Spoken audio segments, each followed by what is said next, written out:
Good afternoon, everyone. Good afternoon. My name is Kiani Igwe. I'm a project manager with Griffin and Strong, and I'll be co-facilitating our time together this afternoon. Thank you so much for being prompt. We are going to give everyone an opportunity to jump on in this lunch hour, but wanted to say welcome and thank you so much for being here.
Good afternoon, everyone. Thank you so much for being here. I know we had a couple people jump on. Wanted to say thank you so much for being here and being prompt. My name is Kiani Igwe, a project manager with Griffin and Strong. I want to give everyone an opportunity to jump on, so we are going to wait to closer to the hour to begin, but thank you so much for being here.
Good afternoon, everyone. Thank you so much for being here. My name is Kiani Igwe. I'm a project manager with Griffin and Strong, the firm contracted by the state to conduct this disparity study. And we're going to spend our time together today going over what is a disparity study, what's our intention in the time we're here together, introducing to a couple of study team members. We're going to take time at the end of this conversation to collect questions and to answer questions should you have them about the disparity study process. Before we do that, I'd like to introduce a member of our team. Mr. Perez, could you introduce yourself to everyone, please?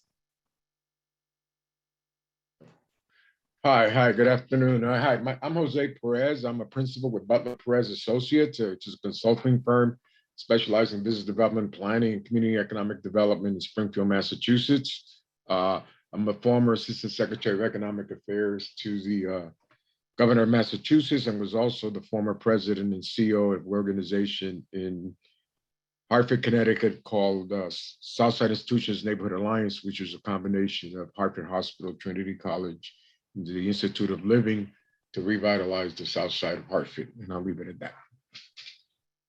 Thank you, Mr. Perez. I think we also have a couple of state employees on with us from CHRO. Could you go ahead and introduce yourself, please?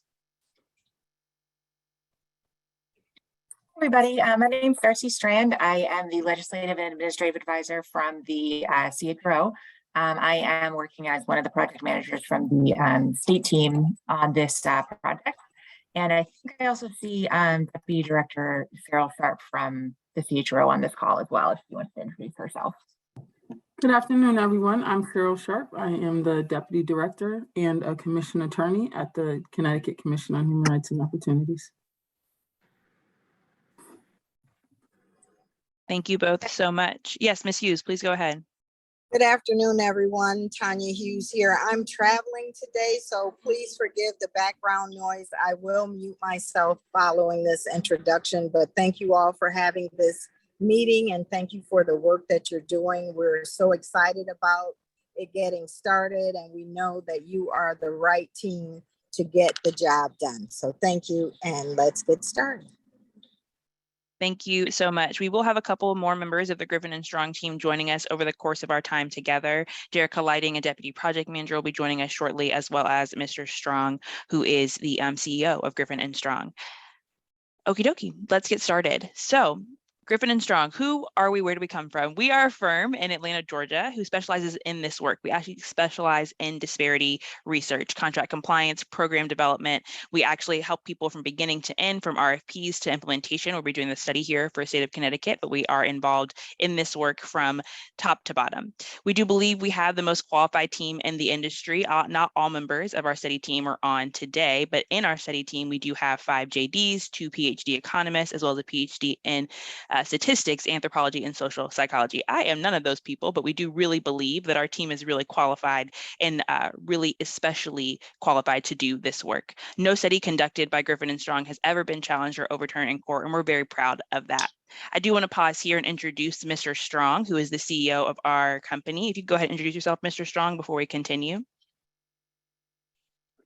Good morning, everyone. I'm Rodney Strong. I'm the CEO of Griffin and Strong, and I'm sitting in on this informational meeting, and I'll be available after the presentation to answer any questions. Thank you. Thank you so much. Glad to have you, Mr. Strong. And now we get to talk about Mr. Strong just a little bit. He has unmatched expertise in disparity research. He actually was on the team that sort of crafted the idea of a disparity study after the Croson case, which we'll talk about in just a moment, and was the director of the City of Atlanta's Department of Contract Compliance, was a big part of the contracting program created for MWEs in the City of Atlanta. A couple other members of our team who are especially qualified to do this work, who don't happen to be with us this afternoon, is Dr. Vince Egan. He is an expert nationwide on disparity research, disparity studies, contract compliance, and the programs that come from these types of work. He has conducted or been a part of conducted over 150 studies and has defended 6 studies as an expert witness. Again, none of those are Griffin and Strong studies, but he is called on often across the nation to be an expert witness, including the controlling case in North Carolina. Some other members of our team who we're really proud to have on this disparity study team are Dr. Ram Hagigi, who's actually been doing data management analysis of large databases like the state of Texas for over 30 years. And Dr. Gregory Price, who is our senior economist, who will be doing our private sector analysis, was recently named one of the top 40 Black economists in the last 30 years. You may interface with any of these individuals over the course of the study, but wanted to let you know that we're really proud of the team conducting the disparity study and feel uniquely qualified to do this work for the state of Connecticut. No.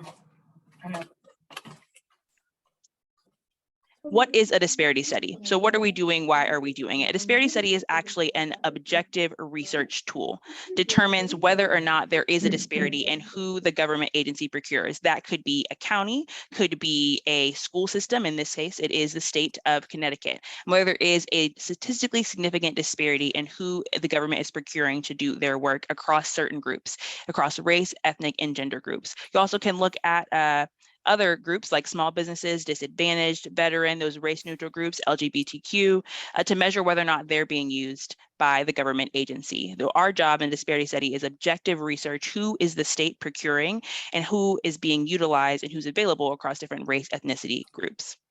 The point of this research tool, however, is not just for fun, to read a bunch of stuff, to analyze a bunch of stuff, produce a big document telling who the state is procuring, but to say, here's what we find to be true, and here's what we recommend to remedy, if found, any statistically significant disparities. Any of our recommendations, as provided and accepted, are intended to be implemented as policy. That would happen after the course of the study.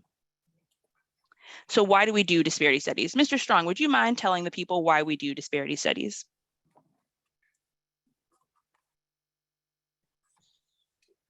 Well, disparity studies really are a function of the courts. There was a major court decision, City of Richmond versus J.A. Croson Company in 1989. And basically the ruling was that anytime race or gender are implicated, particularly race, you have to use the constitutional standard of strict scrutiny. And that just means you have to make a determination as to whether or not there's a factual basis for the government to take action to remedy any past discrimination or any present discrimination in the marketplace. And then the methods that you use have to be very narrowly tailored. And that just means that the least intrusive methods possible to avoid over or under inclusion of groups that may not have been the discriminators themselves in helping to craft a remedy. Thank you, sir. So now that we know why we do it and what we're doing, we're going to talk about how we're going to do it. Ms. Lighting, could you talk us through what the study process is, please? Yes, I can. Good afternoon, everyone. So with the study process, there are a few things that happen almost simultaneously or even overlap at the same time, but they kind of follow this general guideline, this general path that you see in front of you. We really start off with our legal analysis. We look to see what has already been done in the circuit that our client is in. So Connecticut, what is already happening on the ground in the legal basis in Connecticut? Are the things that we're going to be recommending or that we're trying, have they already been done? Or do you even have a legal basis for the ideas and for the remedies that we would like to propose? Are they even allowed or are they even particularly there? We look also at the policies as well. So we look at what Connecticut is already doing, what is on their paper, what are their bylaws, and more so, what are their staff doing? Is the staff able to convey and to have knowledge of what those policies are? Do they do them on a daily basis? Do they even know what they are? We do this through our policy interviews a lot. And with our interviews, we ask to see, are the things that we are that are implemented, are they actually followed? Because sometimes we hear that, oh yeah, we're supposed to do things in this certain way, but we don't do that. We skip over that step. It takes too long. It takes too long. It does this sometimes. So we hear things like that, and we recommend ways for that to be changed as well. A large part of what we do is also collecting and cleaning the data. We sit and we talk to multiple agencies already in the past couple of weeks to see who really is involved in the procurement process and in what form and in what capacity. That will allow us to make sure that when we do present our data and when we do our analysis, that we haven't had any stone unturned. We've made sure that we've combed through everything and gone through what we've needed to do to ensure that that is there for us. We also do a relevant market analysis. So that is to see who are the firms within the area that the state of Connecticut is doing business with. So that's not just may have to be the state of Connecticut. It could be firms that are also in New York that are also getting 75% of those dollars within the year, as well as even sometimes those that are in Boston or in Massachusetts. We look to see who it is that's relevant and who are those firms, and that really establishes the universe of where we're going to be doing their analysis for us. We look at utilization and our threshold. So who really is busy, who really is going ahead and doing the work, and are there any differences in firms who are getting these very large contracts and those who are getting very small contracts? Are they the same firms? Are there different firms? We look to see, are those disparities, are they still allowed to happen within those gaps there? We look at the availability analysis as well, like who is actually willing and able and ready to do the work within that universe that we've discovered, not just necessarily who the state is using currently. The disparity analysis does that index for us, where they take who is available and then who is actually being used and compares the two. Also to see if they're statistically significant as well. Sometimes there are disparities, but they're kind of small. So the recommendations that we have may be a little bit different as opposed to there being a very large statistical disparity. We go through the private sector analysis as well to see, are there any things that may be accounted for? Are there any things that may be accounted for that have an effect on who is in the marketplace and who is receiving work that doesn't also have to do with race and gender? Is it your credit line? Is it your bonding? Is it your education? Are there these types of things that may be also an impact of who is getting the work from the state of Connecticut? We also do a regression analysis as well, which is if we control for all of these factors, all these things that may make our firm owners different, if we control for all of those things, is race and gender still the factor that may cause that disparity? We do that as well. And then we go into our next really large piece of our work, which is our anecdotal evidence and collection. This here is a part of that in which we see to get the feelings and the expressions of the community, of those who are doing business with the state of Connecticut or may not be doing business, and really see what are the themes, what are the issues that they are calling us about, what are the barriers that they feel that are presented, what are even some things that they feel the state is doing wonderful at or are innovative at.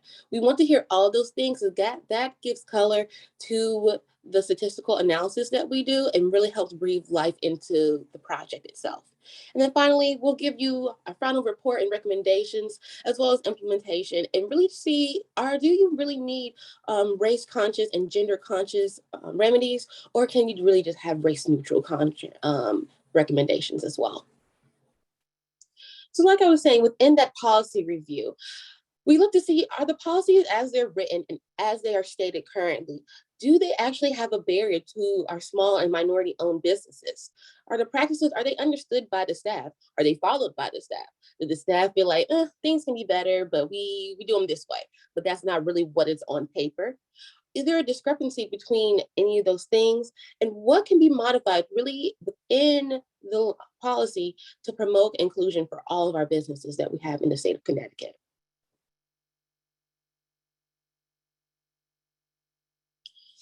We also have a relevant market analysis. So the relevant market is, once again, it's not just if a random firm is used here from Atlanta or a firm is used here from Alaska. It really is, where does the state spend 75% or more of their dollars consistently?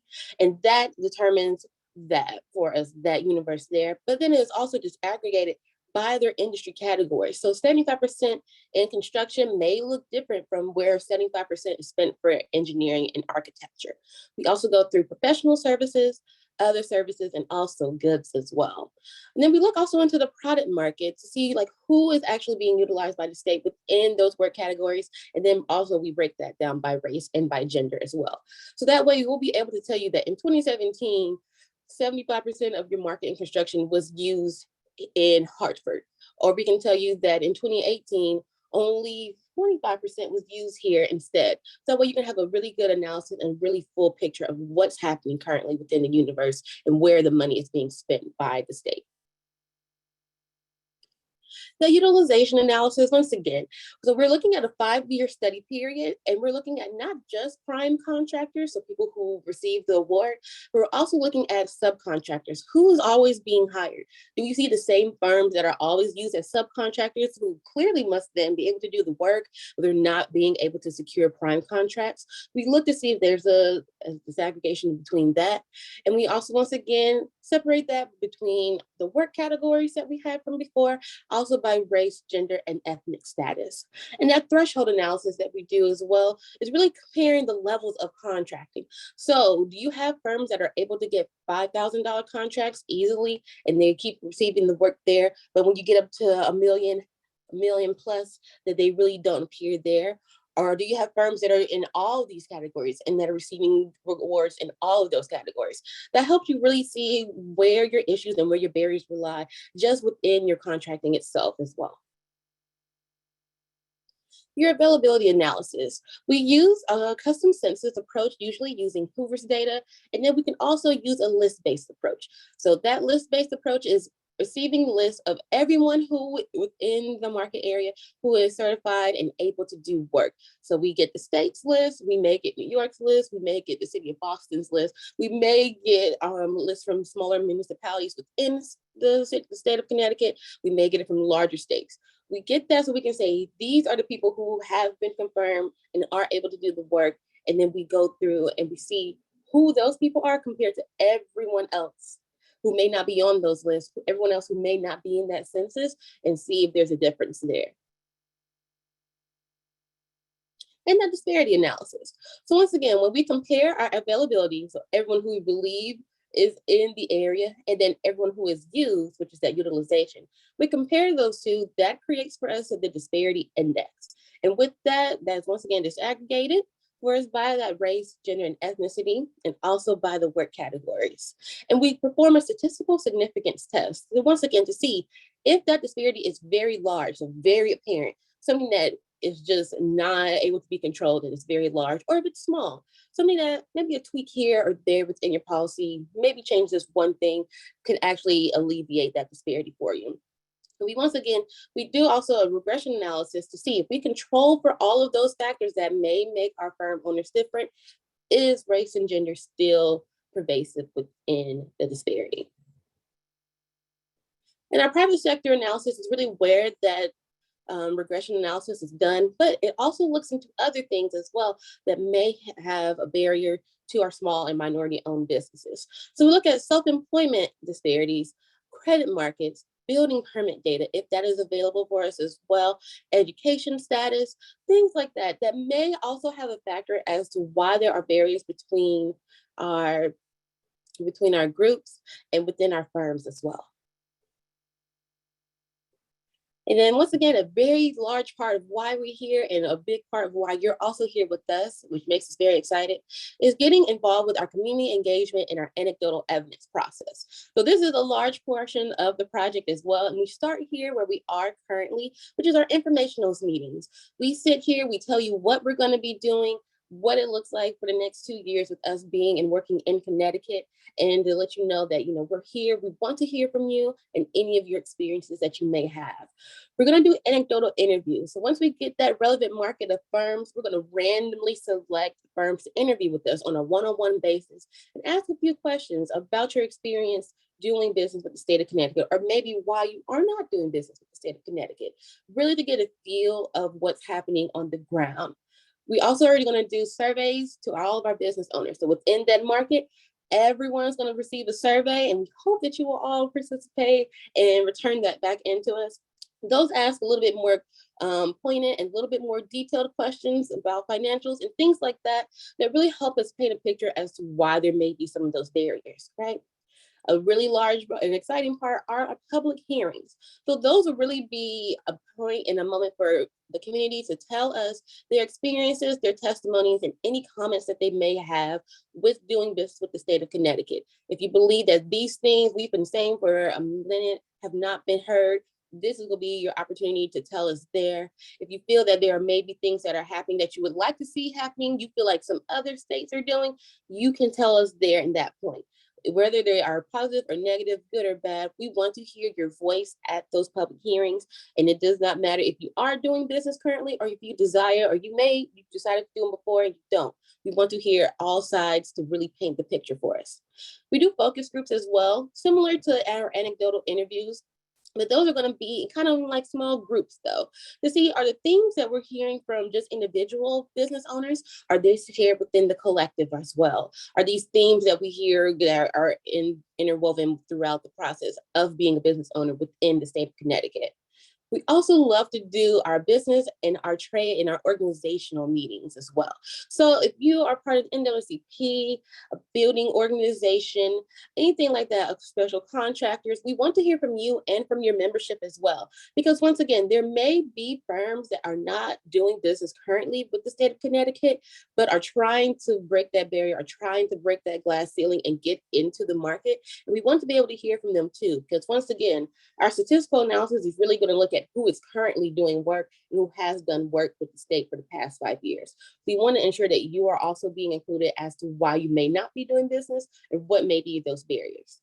We are always looking and we're always happy to share with you with email, and our social media presence is really strong.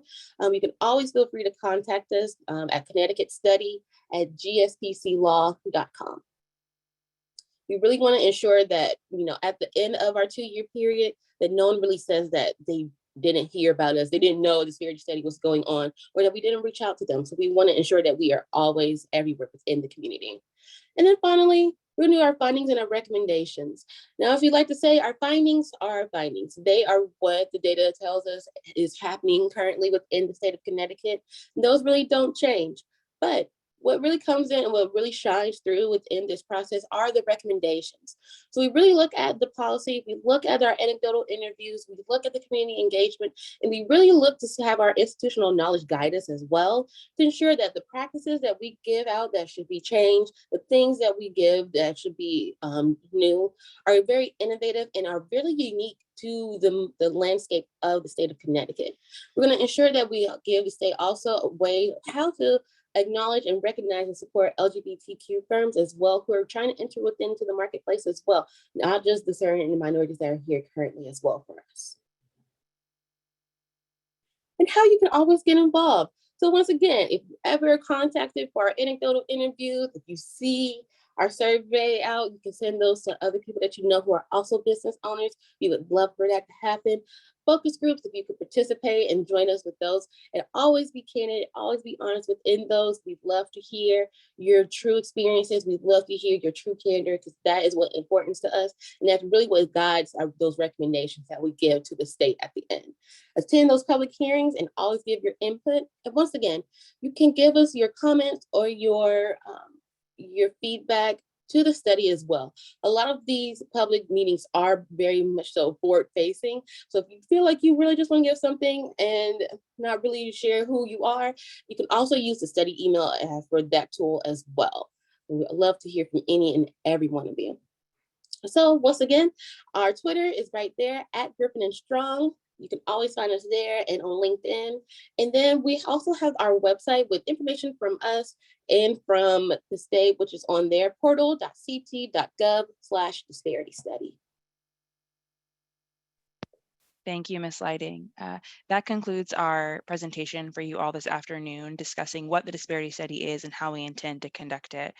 We want to make sure that everyone understands what we're doing and why we're doing it, but also want to open the floor now for any questions you have about what was presented about the disparity study at all. So this is the time where you may ask any questions. If you do have a question, we ask if you either put it in the chat that you have a question, or use the raise hand function on Zoom. If you don't know how to use the raise hand function on Zoom and you are able to turn your camera on and raise your physical hand, we will do our best to see you and let people know what order we're going in. We're going to try not to just unmute and ask our question, as we may end up speaking over one another in this very large forum. There are about 78 of us here together. So again, if you have a question, you may either put it in the chat, use your raise hand function, or turn your camera on and raise your physical hand to make sure all of those questions get answered.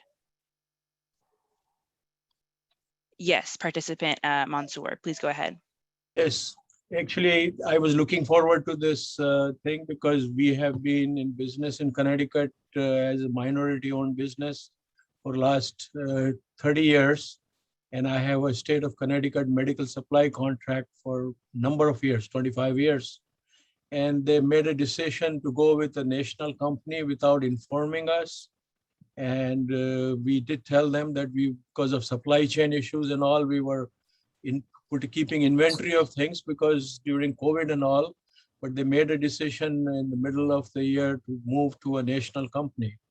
And we are hoping that we could write to Griffin and Strong just to present what we have given them. And we would like to know from them what they had done, what kind of studies. They just said that we found that there will be savings. We would like to know what kind of savings. Did they go in and talk to individual agencies to find out how? And we get calls almost every other day from agencies saying they are really upset, not just because we are not there, but because of the support they are getting from the new suppliers and things that they have been waiting for months and months to get.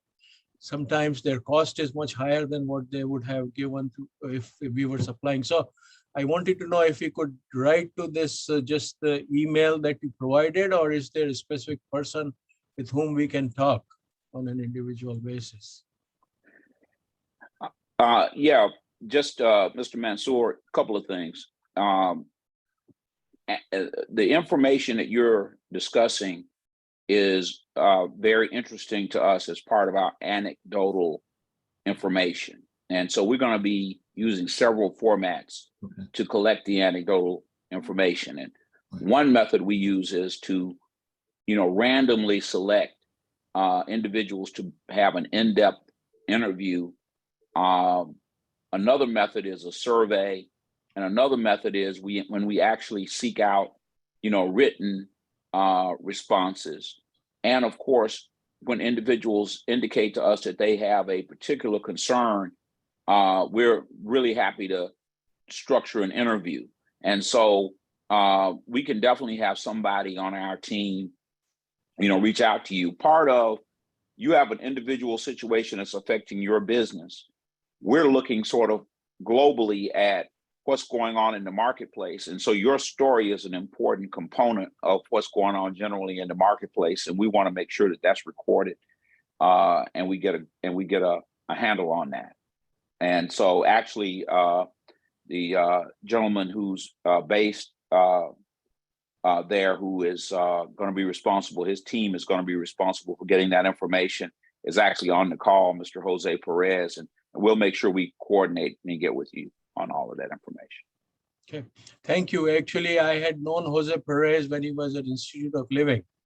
I had met him there when he introduced.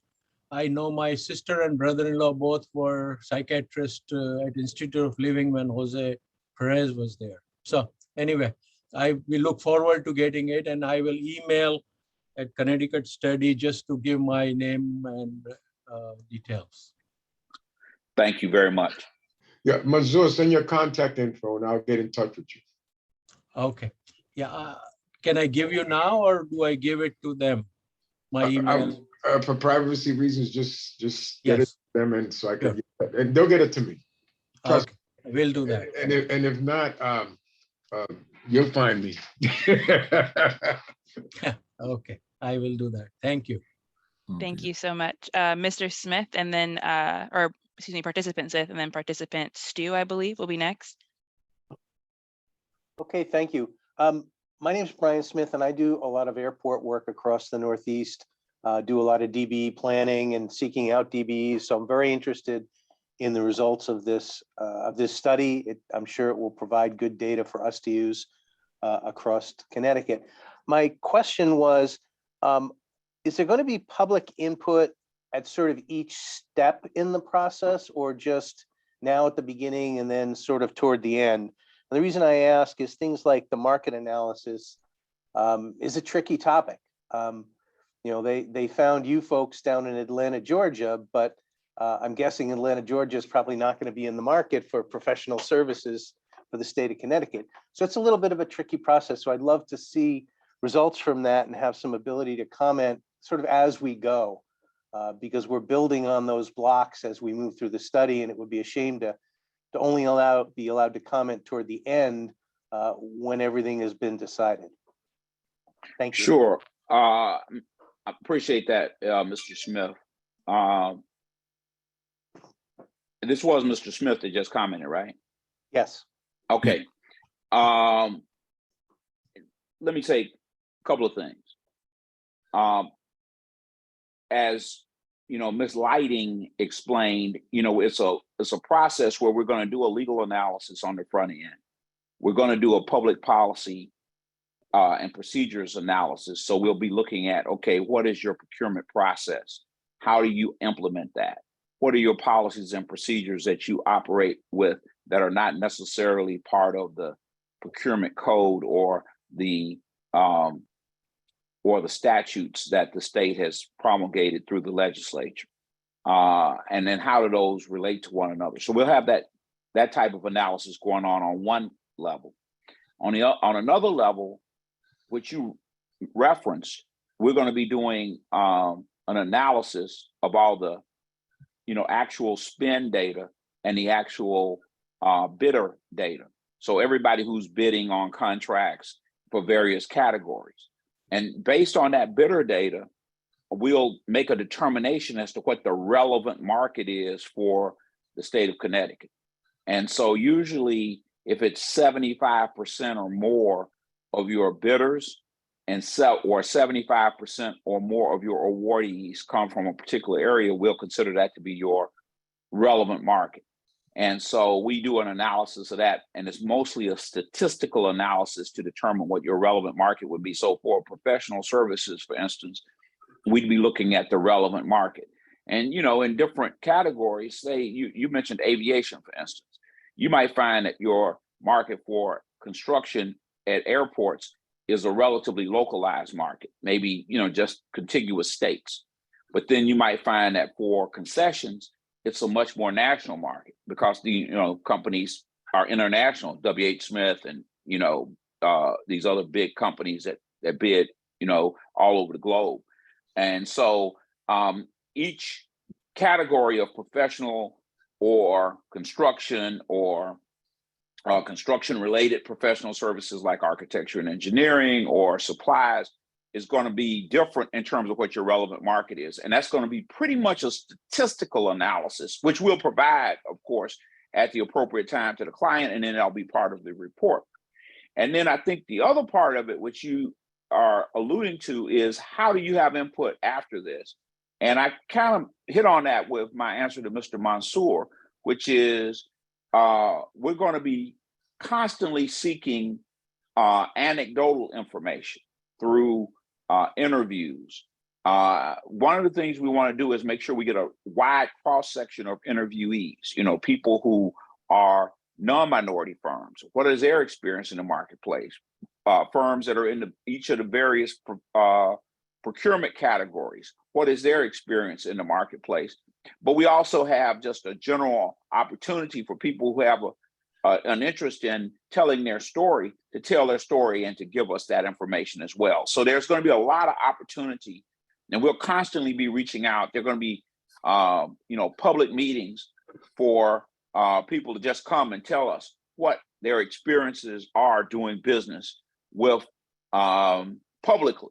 And then there are opportunities for people to give more private interviews, to respond to surveys. We have a number of different tools for gathering this anecdotal information. So that's really kind of how we operate, is on those two tracks, statistical on one hand and anecdotal on the other.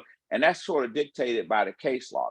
Courts say that first you have to make a determination if there's a statistical disparity between the availability and the utilization of minority and women-owned businesses. Once you cross that threshold, then the question becomes, what causes that? And so we do a regression analysis, which is another statistical analysis, but then we also flavor that with the information that we've picked up in the marketplace through surveys, through interviews, through public meetings, and through other mechanisms like people sending us emails about their experiences in the marketplace.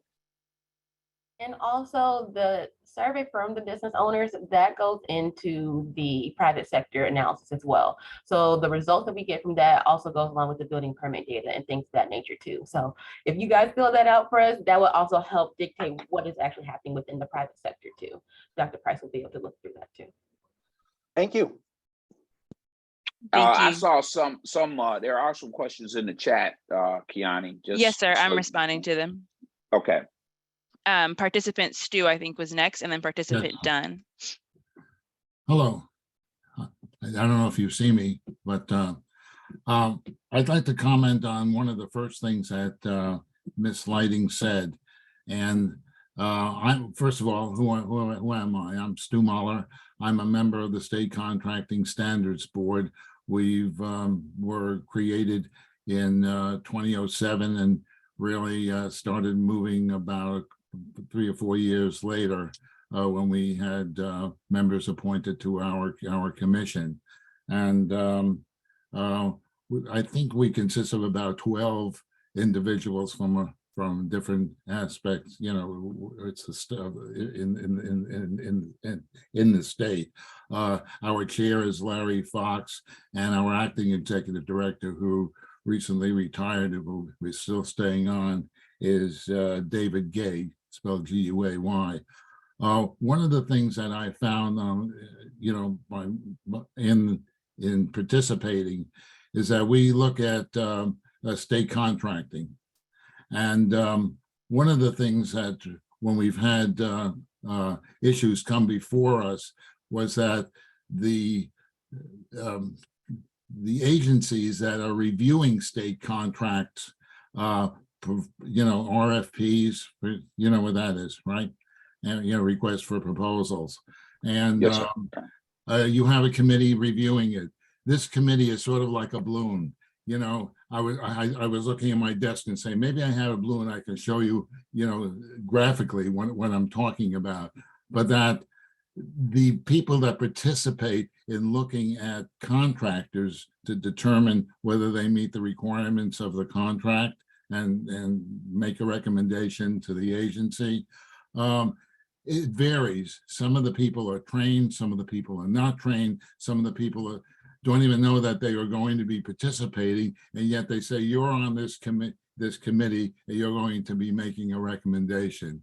I think what needs to be done is you have to look at the training that the individuals are receiving or not receiving when they're reviewing contracts. And I think that you may find that why were these individuals taken, selected to be on the evaluation committee? I don't want to go into anything specific, but I think that needs to be looked at very, very carefully. In my experience with the commission, that people who are selected to be on a selection committee need to understand what their role is and need to be educated, that not just take the first person that they say, oh yeah, you have the time to do it, you're going to be on the evaluation committee. So I think that needs to be taken a look at, and that was one of the first things that Ms. Lighting mentioned.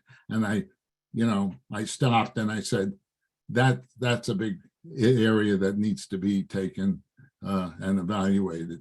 And so when you go around the state of Connecticut, or when you speak to us, if you're coming, to do more research, I would also suggest that you come before the commission, the State Contracting Standards Board, and talk about your study. I think a number of us may have signed up for the webinar. So thank you very much.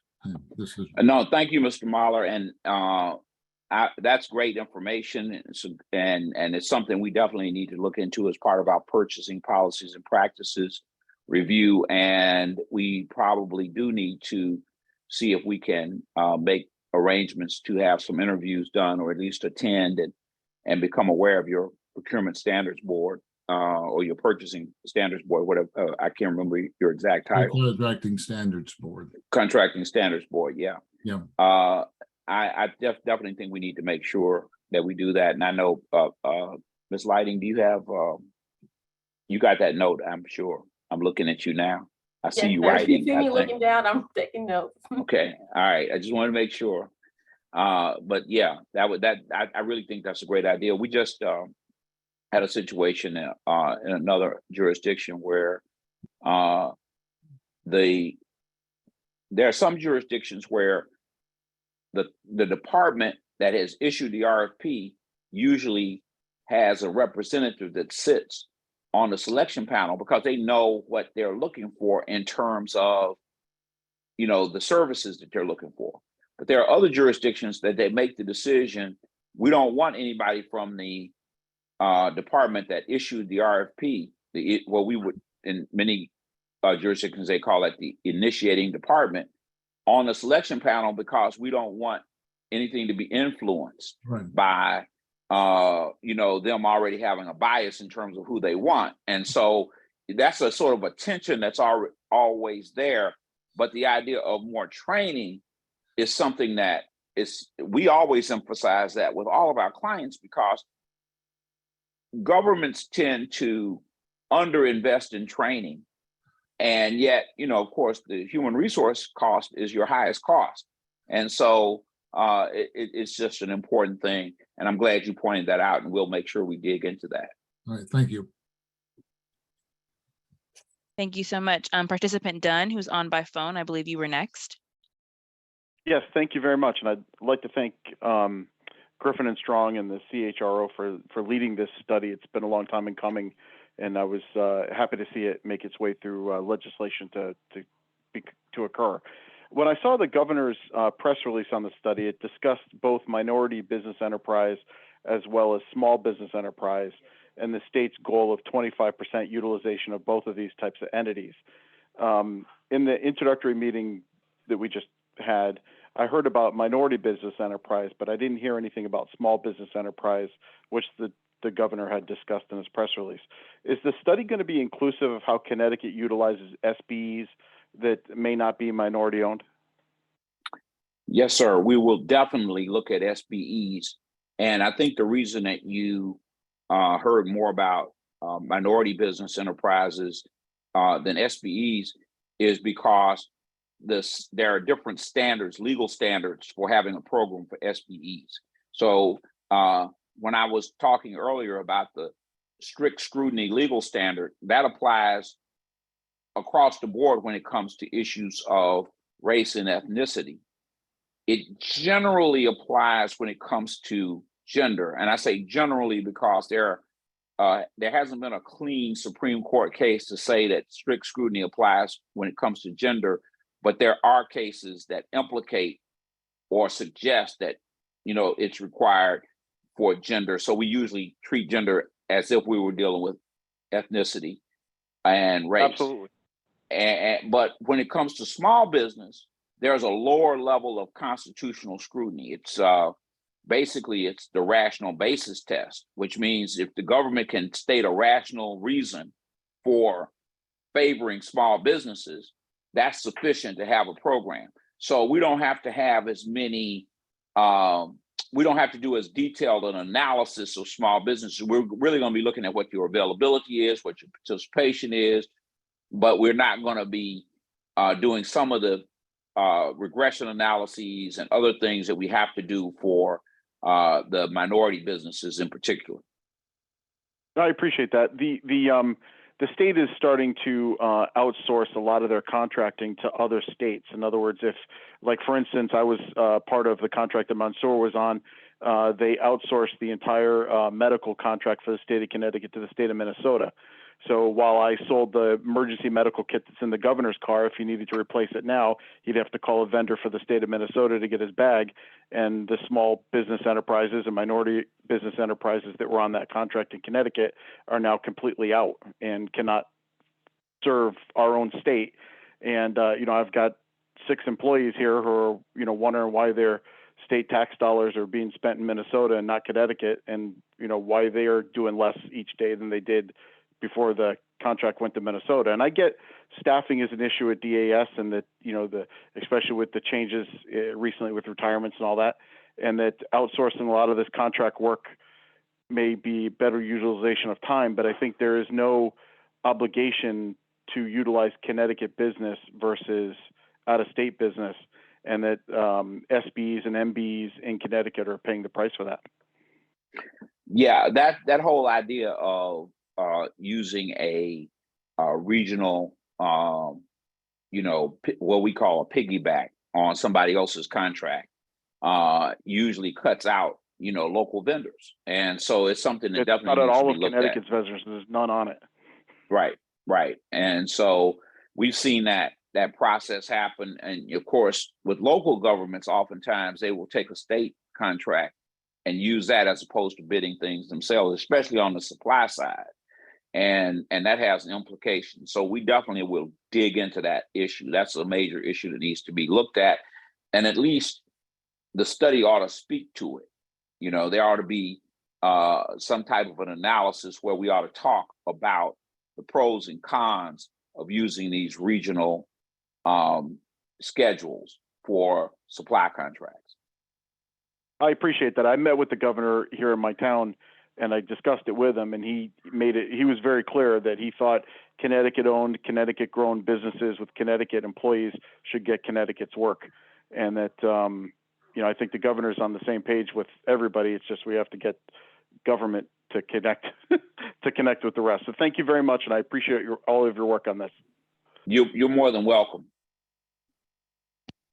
Thank you so much, everyone, for the questions we've had thus far. We do still have some time remaining in our scheduled call, so I want to open the floor again for any remaining questions, comments that you have about the disparity study process. You may either use your Zoom raise hand function, raise your physical hand if your camera is on, or use the chat. Also want to let you know that if you are still stewing on the information, need to think about it some more, you're more than welcome to send questions or comments to the study email after the course of this call over the course of the study in the next 2 years. But opening the floor again for any remaining questions or comments.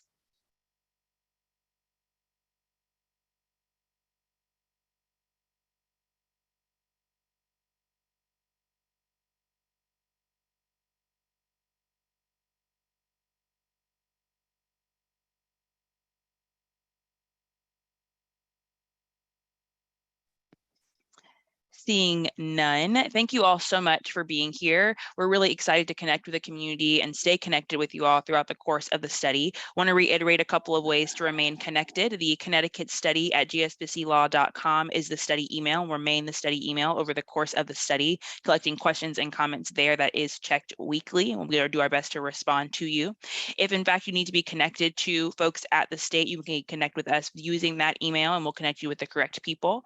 Throughout the course of the study, you'll see press releases and promotion about other ways to get connected, like the public meetings. Anecdotal interviews and focus groups are random selection, but we are collecting your comments via the study. And if they need to get on a call and talk to you, more than welcome to do that.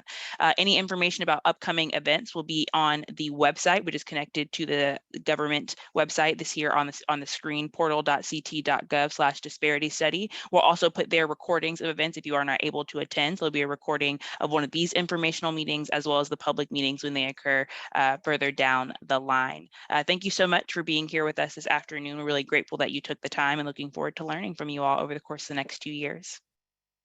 Yeah, I'd just like to get one little bit of clarification before you close out everything. Yes, sir. I saw where Ms. Lighting put Connecticut disparity study in the chat, and then you have on here portal.ct. Is there a difference between those two websites? Miss Lighting, I believe, put the email in there. So we have the email and we have the website. So the study email that people can message directly, and then the website where people can see the events over the course of time. That's okay. Lots of information. So this is the website which is connected to the Connecticut site. And then we've got the email, which is in the chat, but also I can bring it up on the screen one more time for folks to see if you need to write it down. Here is the email. So those are the 2 ways we can get connected over the course of the study. Right. Connecticut study at gspclaw.com. Yes, sir. Okay. Great. And Ms. Strand from CHRO also put her email here in the chat if you need to connect with her directly at CHRO. One of you guys back the remainder of your time, this next 12 minutes. Thank you so much for being with us this afternoon.